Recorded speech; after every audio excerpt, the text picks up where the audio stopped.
to call for a vote on the approval of the Charter of the United Nations for every member of the human family. From 1945 to 2025, the United Nations has been committed to maintaining international peace and security, developing friendly relations among nations, solving international problems, and encouraging respect for human rights.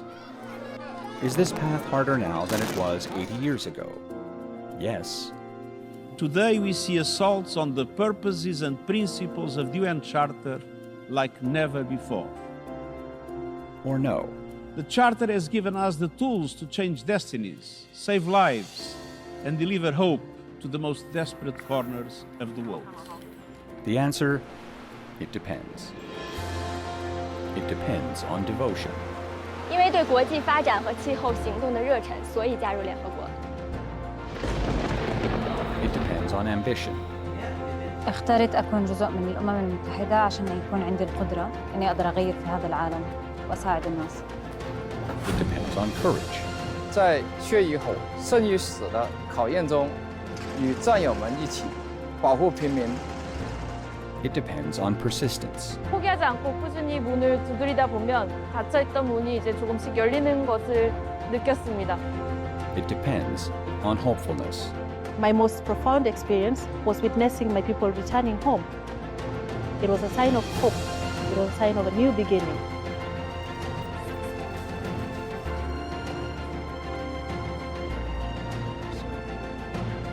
Eight decades of service. A future worth fighting for.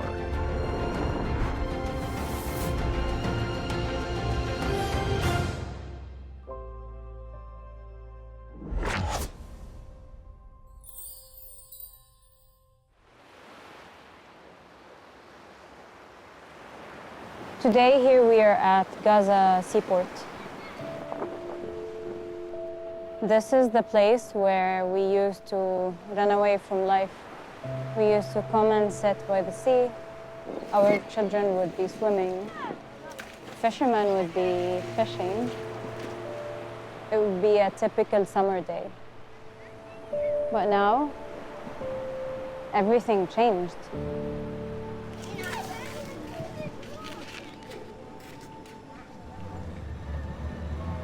Sarah Al-Saka is the first female surgeon in Gaza. On September 30th, 2023, Sarah finished her postgraduate degree in Egypt and returned to Gaza. Only 4 days after returning, the current Israeli-Palestinian conflict erupted.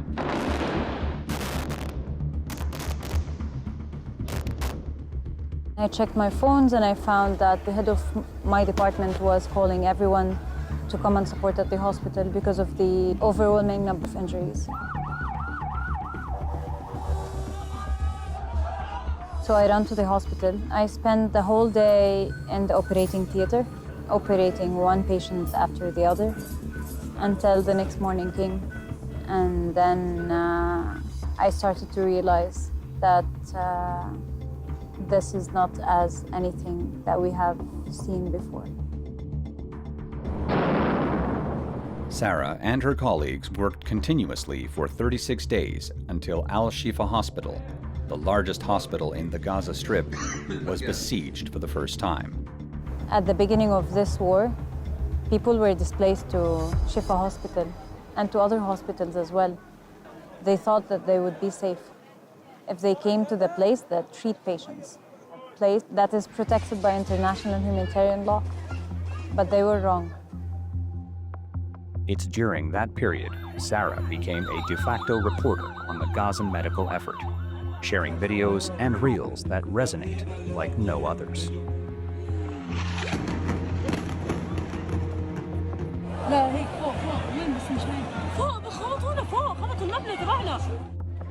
I needed people to feel for themselves what was happening and to do something to stop it. But with time, it became emotionally exhausting. I started to feel like nothing was really changing, no matter how much I shared. And even worse, I noticed that people interacted less. became numb and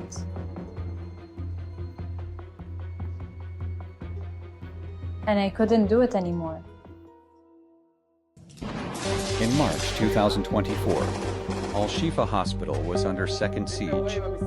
At least 400 people were killed, and the hospital was left completely non-functional. Look around us. We're sitting in a place that, after the Israeli incursion, Palestinians, civil defense, and first responders, and MOH people have dug a mass grave out of this yard. The yard that we have been taking a breath, the yard that we have been taking our breaks in, now we can't even look at it because we would think about the graves that were buried here, about the number of people that have been killed and buried. Like others, Sarah was forcibly displaced. Despite the devastation, she joined Doctors Without Borders as a medical activity manager. And it was during that time, something inside her changed. As a surgeon, I could save few lives each day. Maybe 3, maybe 4, a handful of surgeries. But when I helped open one primary healthcare center, and when I helped expanding hospital bed capacity, I learned that I can help hundreds of lives a day. That's when I understood the higher the position, the wider the reach. And that's when I said yes to the UN. There are now over 10 UN agencies working in Gaza. Sarah joined OCHA, or the Office for the Coordination of Humanitarian Affairs.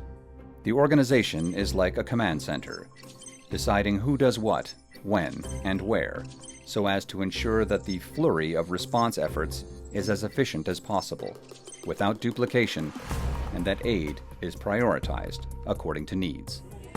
But as the situation worsens, they are increasingly prevented from doing so. This is the family that we are trying to reach, that we are trying to coordinate since yesterday. They're still alive under the rubble. Yesterday we submitted a tactical coordination and it got denied. We submitted another coordination request for today and they just got the approval. قرب على البيت بس تنزلوش من السيارات. بس ناخد موافقة تنزلوا من السيارة. خليك مكانك. مازن بيقدروا ينزلوا من السيارات؟ One approval after another, a 5-minute journey took more than a day to complete. And when the rescue team finally got access, they found no signs of life. I have no idea why should we ask for permission to save lives. I can't understand it and I can't accept it. With more than 30 displacement orders in place, people in Gaza have been squeezed into a fragmented 12% of the Strip, and the UN agencies were not spared. Restricted access also exacerbated the shortage of supplies. Before the war, with the effort of OCHA and other groups, about 500 to 600 trucks of aid entered Gaza each day. But since the war began, supply runs went through highs and lows, even coming to a complete stop during an 11-week blockade beginning in March of 2025. We then had to daily conduct this impossible exercise of basically looking at what we have and seeing how we can prioritize it and make sure that it goes to only the most dire needs and stretch it for as long as possible. So whereas before, if you went to a community kitchen, you might get rice with some, beans or something else, or maybe some spinach. Eventually it just became, like soup, which was mostly water because they were trying to stretch, whatever they had. In May, the Israeli and U.S. governments bypassed the United Nations and launched a distribution system. The UN once had 400 distribution sites in Gaza, while this new program has only 4, and they are all in the no-go zone declared by Israel. Since then, attacks on people seeking aid have continued, with fatalities reportedly exceeding 1,800.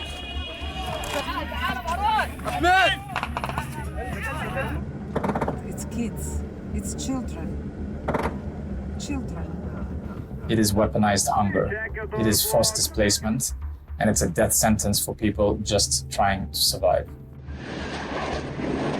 Worse still, the basic safety of humanitarian personnel is no longer guaranteed, with reports indicating that nearly 1,600 health workers and 500 aid workers have been killed in Gaza since the war began, including more than 300 UN staff members. Health workers should never be a target, and yet we're here today digging up a mass grave of first responders and paramedics in their uniforms, with their gloves on. They were here to save lives. Instead, they ended up in a mass grave. Their vehicles, their ambulances, UN vehicles, civil defense vehicles are crushed and dumped, covered in sand, next to us. It's an absolute horror. Despite the immense dangers and obstacles, the UN continues to deliver desperately needed aid to Gaza, but describes humanitarian operations as being on the brink of collapse. It has called for an immediate humanitarian ceasefire, the opening of all border crossings, and the resumption of consistent, frequent, large-scale deliveries. Yet, due to divisions among the permanent members of the Security Council, draft resolutions calling for a ceasefire have been repeatedly vetoed. The draft resolution has not been adopted owing to the negative vote of a permanent member of the Council. This has shattered the already fragile trust Gazans have in the UN. We grew up listening to our grandmothers and grandfathers tell the stories of the Nakba. Back when they were forced to flee their homes in 1948, UNRWA was created in response to their displacement. It built schools, clinics, issued ration cards, gave structure to life in exile. And somewhere deep down inside, we held into that idea that that day of return might come. The UN would help, that justice would not be delayed forever. But over the years, that belief was tested, especially now in Gaza. The humanitarian agencies on the ground are doing everything they can, often under impossible conditions. But the political side of the UN is failing. The Security Council has failed Gaza. Gaza is not just a humanitarian crisis. It is a test. It's a test for the UN itself. If it cannot respond to the gravest violations of international law here, then its global relevance is at risk. Facing a devastating situation, Sarah remains committed to the UN's principles and mission, and she is not alone. When the war began, OCHA had just a 4-person team on the ground. In spite of all the frustrations, that team has now grown to 20. We have many young people on our team. It's encouraging to see enthusiasm and that drive, because they're only there for one thing, and that is to serve the people in Gaza. I know people who were days away from traveling to their new job, or to continue their education, or just simply to get married. Everything we built, everything we have hoped for, everything we have dreamed about have been taken away from us. So yes, my life was interrupted. But what's happening here is the collapse of an entire generation's future. So we're still working, and we're still pushing ourselves to keep trying every single day until this insanity stops. Bringing hope to those in despair is equally vital in the lands of Africa.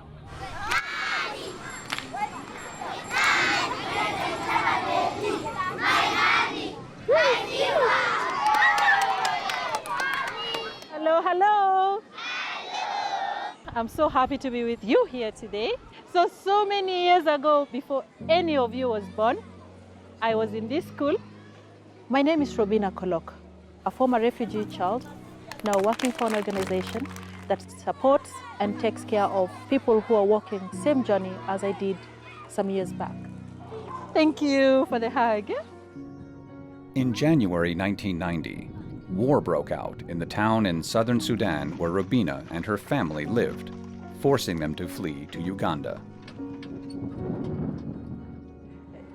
I actually have a vivid memory of my mom in a stream, and they were washing clothes, and at some point they grabbed us, the children, and we went.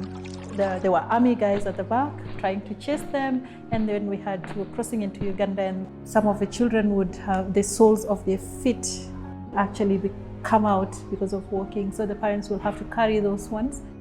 The people around gave us beans, so since there was no way to cook it, one of my older cousins, she pounded it and then made it into some kind of like meatballs and boiled it and with salt. I can't forget that. That was really terrible food. Witnessing their plight, Robina's aunt, who resided in Nairobi, took them in and brought them to the capital of Kenya. We lived in a Kenyan slum, corrugated iron sheet made houses. So, and then it gets very cold in the night, it's very hot during the day. I think it was a 2-bedroom house. At one time, we were almost 20 people sleeping in that house. Soon, Robina's mother received a pivotal certificate. This is my letter from UNHCR to stay as an urban refugee in Nairobi. I have 2 dependents, my daughter and my nephew. It's different from the normal life because when you are in your own country, you know where to go, you know where to get resources and so on. But here, you have to struggle to look for money for rent, feeding your children, taking them to school. She used to go to school without lunch. Nothing, there was nothing. To help alleviate the immense strain on the mother and daughter, UNHCR provided a lifeline, sponsoring Robina's education. And the teachers made sure they put me on what they call some kind of a bursary program where they would give me free meals so that I would not starve. That I really appreciate until now. Sorry. All that kindness planted a seed that ultimately blossomed after Robina witnessed her mother working for the World Food Program. They would distribute food. I think it was wheat or something, that a bag of wheat, at least give a family a meal on a particular day. The happiness that the families would, with the gratitude, the excitement of having at least a meal, that really stuck with me. Starting from a UN volunteer with UNHCR in 2007, Robina was later deployed to Ethiopia and Kenya, mainly managing emergency response operations. With the aim of bringing decision-making closer to the point of delivery, UNHCR in 2019 opened its Regional Bureau for the East, Horn of Africa, and Great Lakes region. Now, Robina serves as its Senior Procurement Officer. We are off to our 3rd warehouse location. It's just a few minutes from here, 2 minutes. Welcome to the warehouse. These are sleeping mats, are recycled. Okay. And the total quantity? 33,600. Okay, great. Yeah. In the warehouse, we have kitchen sets, we have blankets, we have sleeping mats, we have tents for families, we have tarpaulins. So basically something to set up a family. We respond to a total of 11 countries under the Eastern Horn. And at any given time, you'll find that we have more than 4 countries that would be going through an emergency situation. We need to be able to respond in 72 hours maximum. I might not carry the blanket myself to the field, but for me to be able to make sure that that blanket gets to the field on time, like a family has something to cover themselves or the tent or something, I would like to believe that I have touched quite a number of lives. For decades, Robina has been a cherished colleague, admired for her intellect and reliability, but truly valued for her empathy. To understand the assistance you're providing and what kind of impact that is having on those refugees, you would be able to understand only if you went through the similar situation or the same situation. Along with seeing refugees suffer, UNHCR staff must overcome other challenges. According to the Aid Worker Security Database, there were 599 major attacks against aid workers in 2024, including airstrikes, assaults, explosions, kidnappings, and shootings, causing 383 deaths, 308 injuries, while 125 people were kidnapped. Of course, there is fear. There is fear, but you also know that it comes with a job. New threats are also emerging. In June of 2025, UNHCR announced it was cutting global staffing costs by about 30%. Nearly 3,500 permanent positions and hundreds of temporary jobs have been terminated. Some offices have been closed or downsized. We've seen funding in this region decrease this year by almost half, about 47%. And so again, that has implications across the board. We do have health clinics that have been shutting down, schools that have been closing because they're unable to pay the teachers. UNHCR seeks more sustainable solutions as it faces increasingly complex situations. The 1951 Refugee Convention enshrines the right to work for refugees. Building on this foundation, the UN General Assembly adopted the Global Compact on Refugees in 2018, making the improvement of refugee self-reliance one of its 4 key objectives. If you ask me, what is the ultimate aim of protection and solution? It's about the individual to be able to take care of herself or himself. For example, in Kenya, there is a new Refugees Act 2021, and we are doing it with the World Bank, with IFC, with banks like Equity Bank, and several organizations, so that the refugees and their host populations can be able, for example, to open a bank account.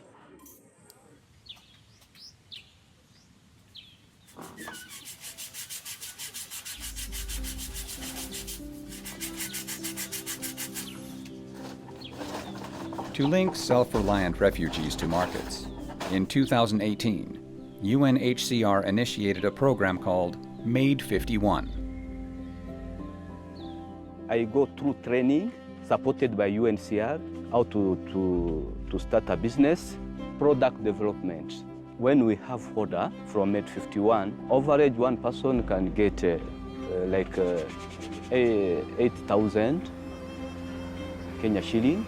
For one person, if we can get 40,000, will be enough because you pay rent, you pay school fees, then food.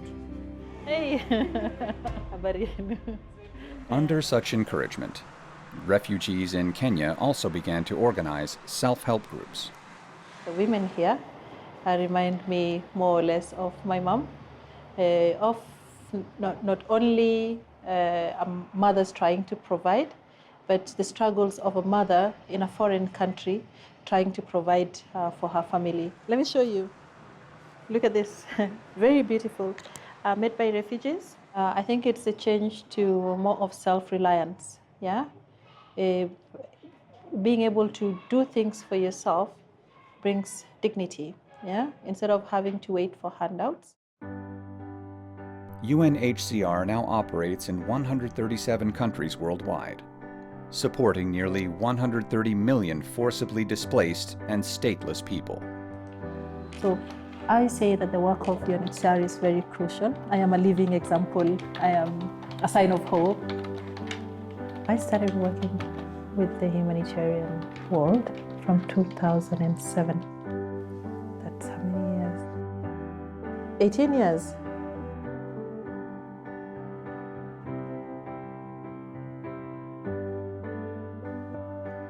Oh my God, that's a lot. No regrets at all. No regrets. Pigia kama nimeambiwa nikichenda napiga simu. Sasa nitakupigia simu kweli.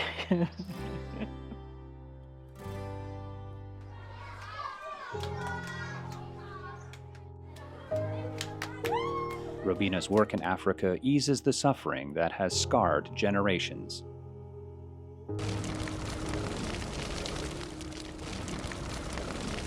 Yet the UN staff must also confront emerging crises, like climate change, that threaten future generations. Wang Wanyi traveled nearly 7,000 kilometers from China to the Micronesia region of Oceania in the Pacific Ocean. She is responsible for climate and resilience affairs across 5 nations here. Today, her destination is Kiribati. Nice to meet you. 基里巴斯是一个非常非常美丽的国家。我还记得第一次来到基里巴斯的时候，看到这边的海洋与环礁岛屿的地形地貌，感到非常的震撼。However, this paradise with blue seas and skies faces a monumental crisis. By the end of this century, the average global temperature is expected to rise by 3 degrees Celsius, causing sea levels around Kiribati to rise by over 60 centimeters.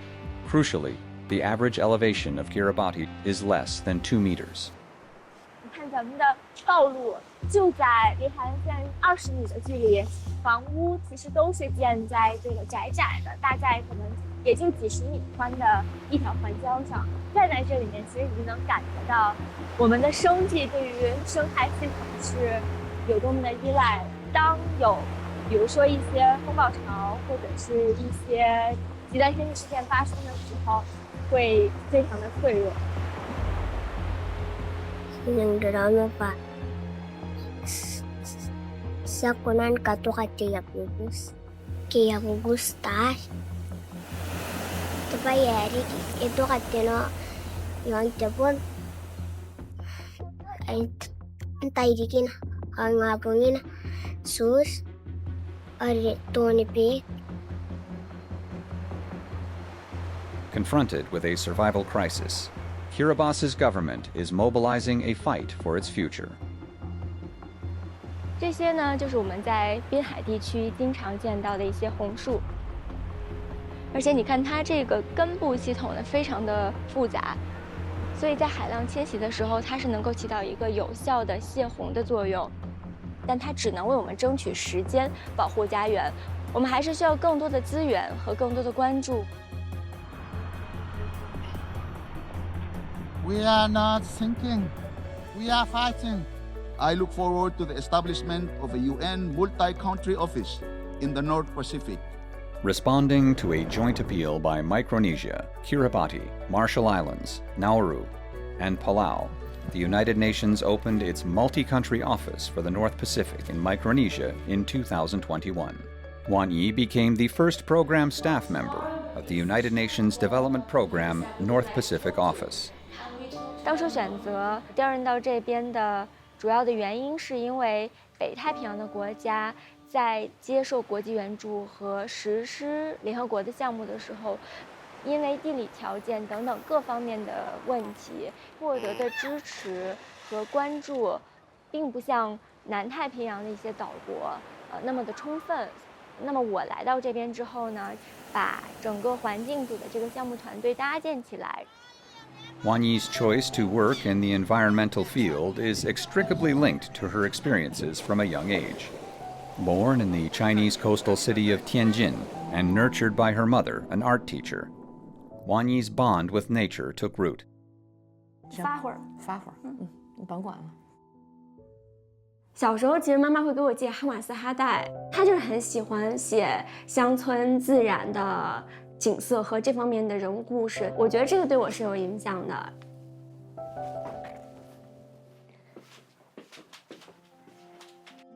就这2本书是我翻译的，原著写的其实大概是类似于小海豹最喜欢马戏团这样的字眼，然后我看了之后我就觉得非常难受，所以我就在后面加了一句：其实他们向往大海。Before her transfer to the North Pacific, Wang Yi had already served with UNDP for 6 years, working in Guangxi and Beijing. 那么前面的这些年呢，做的主要是减缓气候变化，但在这个领域里面，还有一部分非常重要的工作是适应气候变化。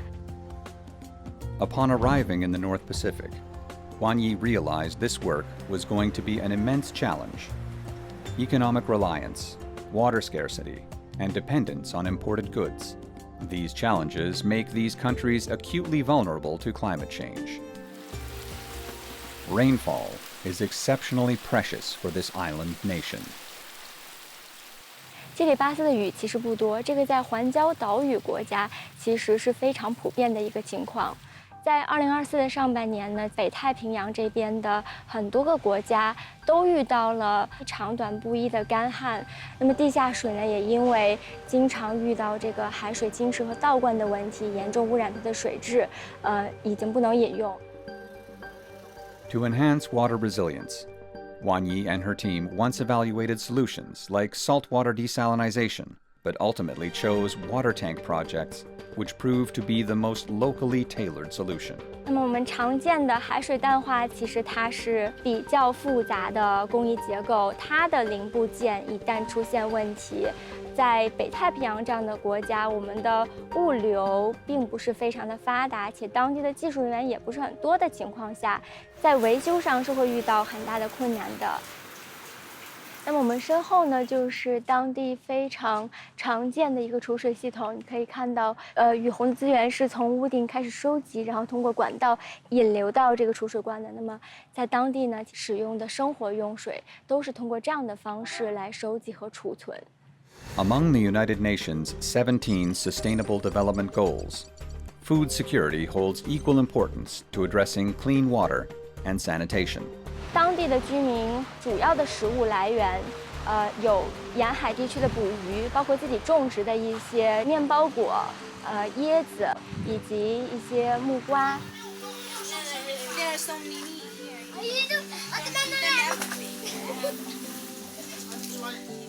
Covered largely by coral sand layers, Kiribati supports only a limited variety of crops.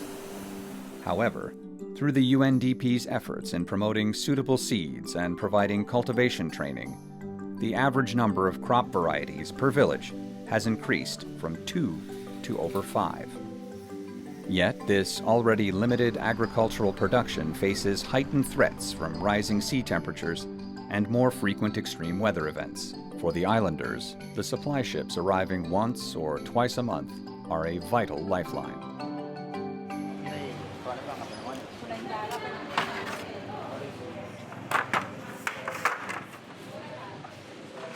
我们今天看到的这个货架比较满的情况呢，就是说明近期肯定是有船带着果蔬进来了。Buying some food in advance, Wang Yi is preparing for a research trip to Abayang, one of the outer islands.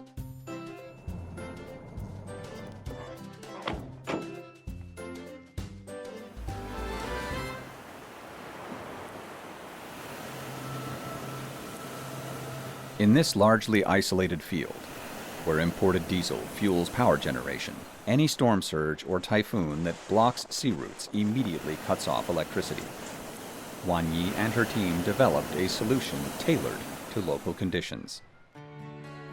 基里巴斯的光伏资源非常的丰富，它的日照条件也非常的好。那么在这里呢，推广光伏可以实现可再生能源的部署，为当地的居民提供更好和更稳定的电力。我们会和地方的一些企业进行合作，并且对他们进行技术培训和能力建设，充分发动当地的力量去完成建设和实施。Like many small island nations, Kiribati is striving to transition from fossil fuel-based power to renewable energy. While this will not single-handedly shift the needle on global carbon emissions, it is forging a more resilient development pathway for Kiribati itself.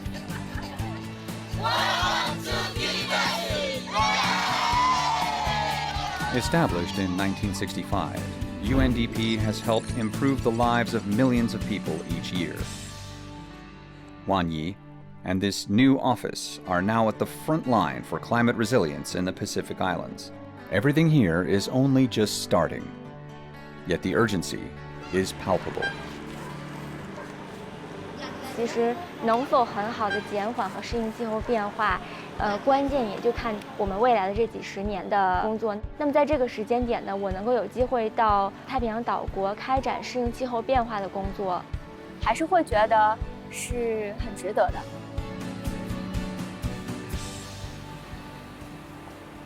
Also surrounded by the ocean, Sri Lanka faces a different type of challenge. This island country is the 5th duty location of CG Song from South Korea. She is the acting head of the UN Office on Drugs and Crime in Sri Lanka.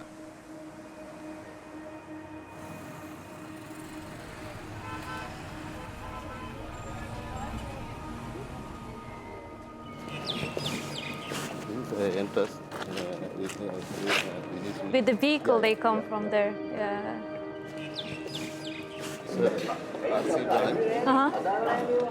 This branch, all inmates. This is one of the prison facilities supported by UNODC. Inmates here are mostly serving sentences for possessing drugs. In this part of the region, the main problem that we see is the drug trafficking at sea. The Golden Crescent and the Golden Triangle are the world's 2 largest illicit drug-producing areas. South Asian countries are desirable to drug traffickers because they have long coastlines that provide numerous remote locations to move drugs secretly. Trafficking of drugs are being done by the fishing vessels, and those are the small fishing vessels.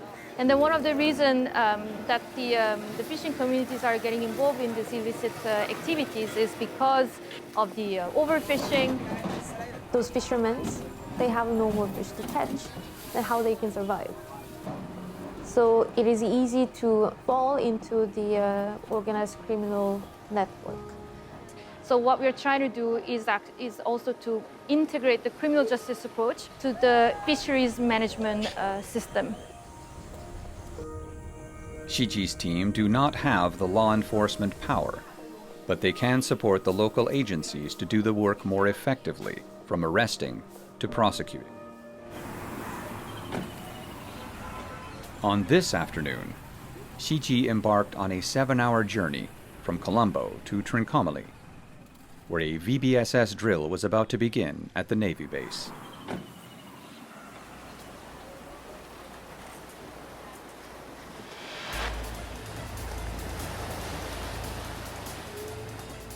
Today, this is a case of illegal fishing scenario. This BVSS, which is the vessel visit, board and search and seizure operation, is important. Just, to make sure that the boat is secured. And then now the fishery inspector will be here, and then they will look for fishery-related evidences. Because they wouldn't know what kind of fish is illegal to catch. In normal BVSS training, we have the Coast Guard and the Navy officers who are actually boarding on the vessel. But today, we brought the prosecutors and the fisheries department.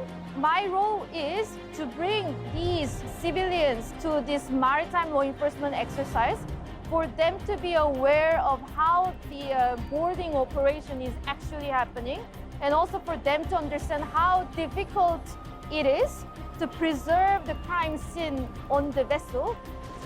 The vessel is moving, it might be raining, the water might contaminate the evidence, the sea could be very rough, it's also salty. There are a lot of elements that can destroy the crime scene. With Shiji's coordination, these prosecutors will intuitively understand how to promote the Navy's ability to preserve evidence at sea, making it meet the standards for prosecution. Then, Shiji brought these prosecutors to the next training spot. At the Navy headquarters, the UNODC supported the establishment of the Information Fusion Center to identify suspicious vessels. beforehand preparation. We need certain systems put in place which can be activated when these incidents occur. This is the work that mostly Navy is doing in this part of the country. Other national stakeholders, for example, the fisheries or the prosecutors or the police officers, they are not familiar with this type of technologies. So instead of a UNODC explaining how this detection should work, I believe it is actually best to bring participants to the operation centers and then witness by themselves how our national counterparts is doing the work. With this foundation, the authorities are becoming more capable of making customized rules for their waters. However, the water borders are shared. No one can tackle transnational crime solely on a national basis. That's why Xi Ji organized this legal conference at the South Asia level. I look forward to our productive discussions and the innovative outcomes to harmonize the legal frameworks in our regions, such as the joint patrol between the South Asian countries or creative ways of managing the confiscated vessels. Then I hope that they can also, make a call the other day, and then when the Coast Guard find the bad guy at sea, they can, make a phone call to the Ministry of the Fisheries to get the information. So these are the kind of networking opportunities for them to actually share the operations, for them to work together. After suspects arrested at sea are handed over to authorities on land, the next step is giving them a fair trial. The UNODC has already handed over 3 fully equipped virtual courts in Sri Lanka. This is a virtual court we established in the prison. Currently, we can see that the criminal hearing is ongoing. So you can see the judge over there, and then the camera is basically linking to the virtual courtroom. So it's the same as the suspect is actually at the court. The idea actually came during the COVID time, because when the movement of the prisoner were restricted, then the justice should be continuously delivered, because the delayed justice is the same as a denied justice. Her relentless drive didn't just move cases, it has impressed those who have worked with her. She was very passionate and very active. I can remember, I think the first day I met her was on the Christmas Eve, 2022. No one would expect any officials to work, but she made a visit to my office just to discuss the plans for 2023. Whenever we wanted assistance from UNODC, both formally and informally, she has come forward to help us.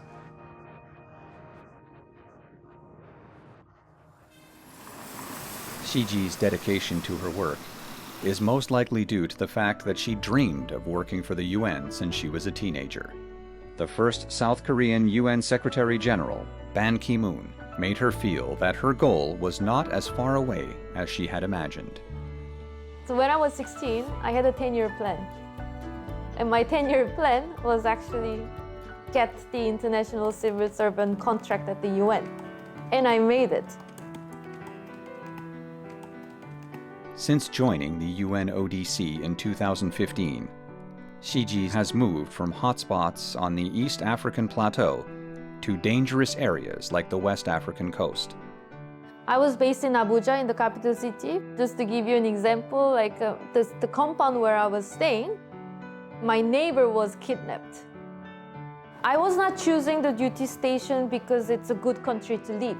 I'm going to that country because the work is attractive. The assignment that I'm going to do in that country is attractive.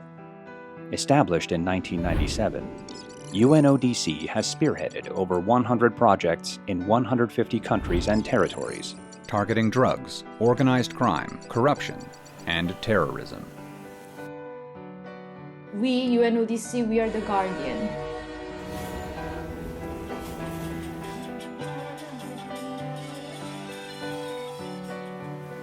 What I like about the UN is that we are not dependent on the national interest.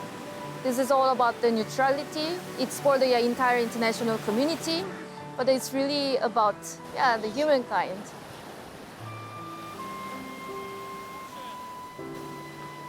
하지만 포기하지 않고 꾸준히 문을 두드리다 보면 닫혀있던 문이 이제 조금씩 열리는 것을 느꼈습니다. 내가 하는 일이 실제로 변화를 만들어내고 있다는 것을 느낄 때가 가장 감동적인 순간이었던 것 같아요. From one front line to another, making changes sometimes comes at a price. South Sudan is the world's youngest nation after gaining recognition in July of 2011. The country's fragile peace process faltered soon afterwards amid relentless clashes between government forces and rebel groups. To contain the chaos, the United Nations expanded peacekeeping operations there. From July 8th to 11th, 2016, intense fighting erupted around the UN camp in South Sudan. Wen Long, then Juba Protection of Civilians Coordinator, was on the ground for all of it. 我自己统计的就是这4天里面，整个联合国城和难民营总共落了50发炮弹，还有无数的榴弹。看电视、看电影，你做的再逼真都体会不到。当时那个有一发炮弹落到中国营北面，大概40-50米的地方。那个时候中国营的那个围墙有3米多高，1米多厚，就这样你还挡不住那个冲击波。那每一发炮弹落下来的时候，那个地板都要震一下。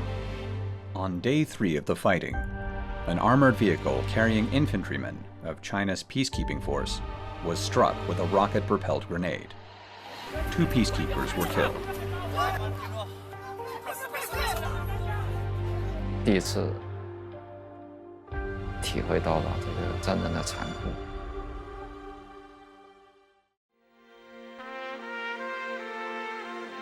当天晚上我是写了遗书的，这是我为何这么多年以来第一次完完整整的写下了一封遗书。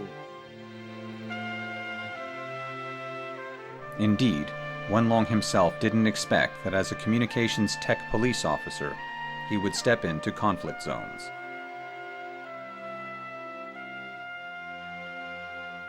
Part 2. Listening Comprehension. It was in 2000, while attending a visiting scholar program at the People's Public Security University of China, that the trajectory of Wenlong's life changed.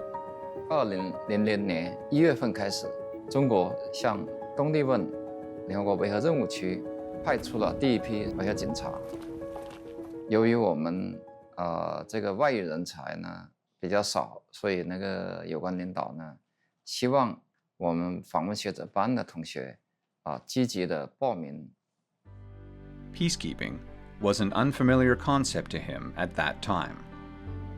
UN peacekeeping operations began in May of 1948, when the Security Council passed a resolution establishing the UN Truce Supervision Organization in the Middle East. After the end of the Cold War, the scope of peacekeeping missions broadened significantly. Beyond peacekeeping troops and military observers fulfilling military duties, police joined the ranks of peacekeepers. To promote law and order and avoid violence, then you need police capacity. Some of the challenges that are increasingly influential in peacekeeping, such as transnational criminal activities or global terrorism, requires more police expertise. And finally, there is a lot that these missions do on building state, national police capacities, and obviously that has to be done with police expertise from UN police. 我觉得我可能是性格里面也有一些比较爱冒险。有一首主题曲叫《少年壮志不言愁》，有一句歌词叫“危难时刻显身手”。我想这个是我们中国人民警察的一个传统的特性，应该迎难而上。我就毅然的报名参加了维和警察。After completing over a dozen training courses and passing rigorous exams in English, driving, and marksmanship, Wenlong departed in September of 2000 for an unknown land. 出发之前还填了一张表，就是万一你在任务区牺牲了，那么你的那个抚恤金是怎么分配的？填这张表呢，就相当于你的一个遗嘱了。所以我们当时呢，还是心里面确实是有一点忐忑。Though mentally prepared, Wenlong was profoundly shaken upon arriving in Timor-Leste. Timor-Leste's road to peace has not been easy. In 1999, with the support of the United Nations, the small Asian nation embarked on a path towards self-determination. But as chaos escalated, the UN authorized the deployment of peacekeeping forces. 当时这个警察分局呢是被烧毁过的，联合国只来得及盖了一个屋顶，门窗都还没有。第一场雨，简直乱透了，玻璃到处都是漏水的。看见那堆柴火了吗？后面就是王刚的厕所，另一边那是文龙的厕所。特别是还要防范那个民兵，晚上睡觉枪都在枕头下。我现在养成了一个习惯，一有点风吹草动我就醒。好了，很多年都是这样，不管是到哪个任务区。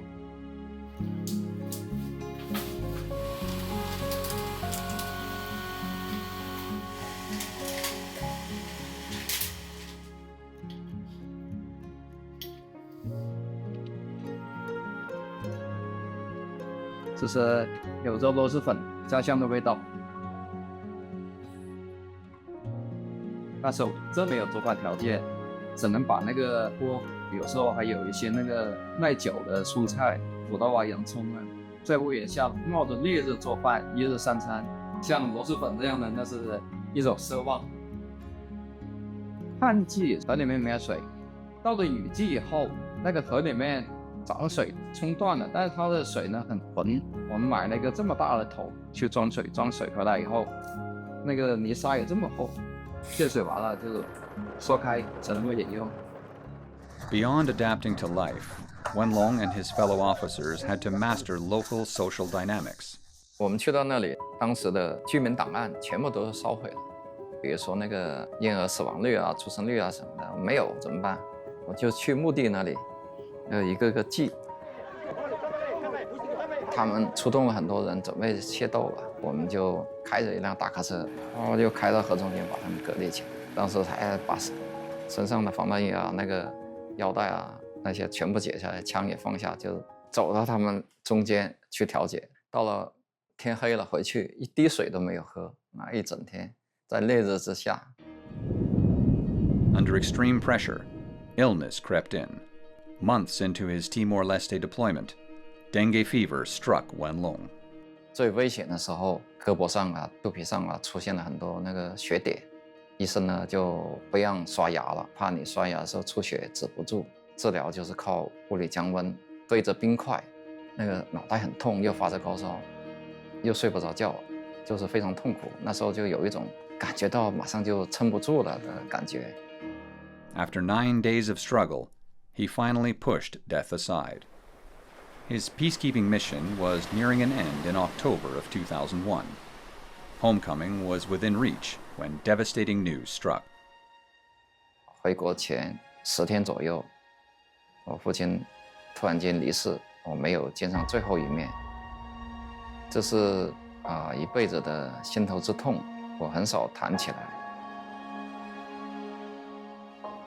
我从来没有后悔，因为这也是父亲对我的期望。他说我们中国知识分子的一个优秀的品质，就是以天下为己任。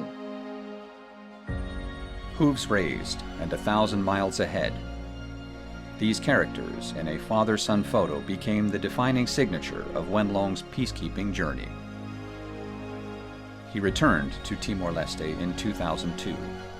A decade later, the UN peacekeeping mission in this country ended. In 2006, Wenlong was deployed to Liberia in West Africa. 12 years later, the UN peacekeeping mission there successfully completed its mandate. 我去过的2个任务区，东帝汶和利比里亚都是比较成功的范例。联合国建设和平、维护和平，最后达到了社会稳定，移交给当地政府。Since 1948, the United Nations has authorized 71 peacekeeping operations.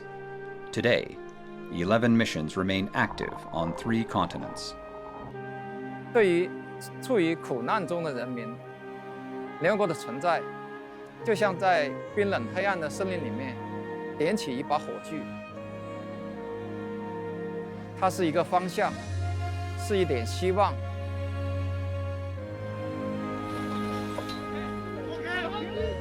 The UN's peacekeeping budget represents less than 0.5% of global military spending, making it the world's most cost-effective peace tool. Yet, to reach that ultimate horizon, peacekeeping still requires stronger mandates, sustainable funding, and better logistical support.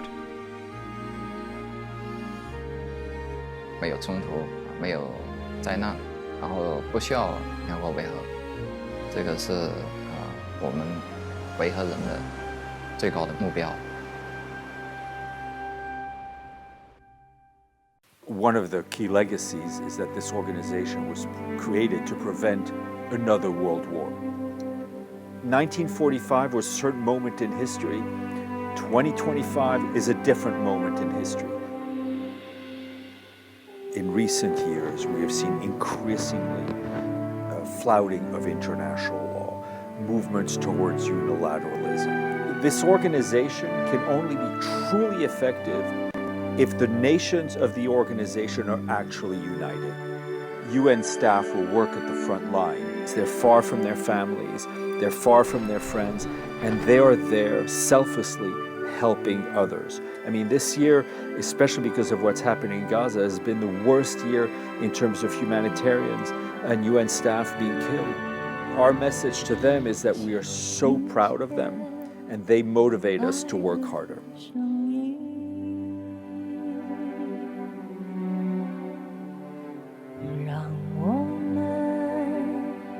将心再贴近，远风中不再飘来硝烟和眼泪，愿孩子永远。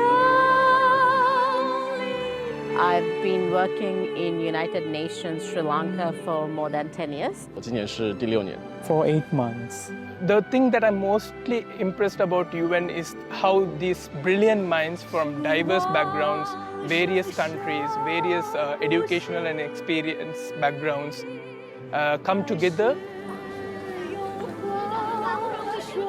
Actually, I wanted to be a part of a team creating global impacts to make this world a safe and a fulfilling place for every human being. And I would like UN to grow as it is, but also be more adaptable, evolve to the changes, and also contribute a bigger impact for the generations to come.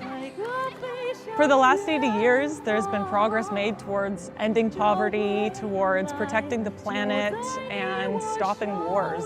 So much has been done already. When you can see the achievements done by the national government or our counterparts, so you feel some proud. The United Nations has to be impartial and independent, and it has to bring together the countries more closely and try to strive for a better world. Звичайно, ООН зараз переживає нелегкі часи, але це не перший раз, можливо, не останній, і ми маємо триматися разом. Que no podemos perder la fe en el multilateralismo, que no podemos perder la fe de que la ONU sea un lugar en el que podamos encontrar soluciones conjuntas a los problemas que nos aquejan. आज दुनिया को संयुक्त राष्ट्र की पहले से कहीं ज़्यादा आवश्यकता है. 这个世界上还有26亿人从来没有使用过互联网，所以我们的使命是连接这一些未被连通的人。And I hope that this important work will be continued in order to ensure that no one is left behind.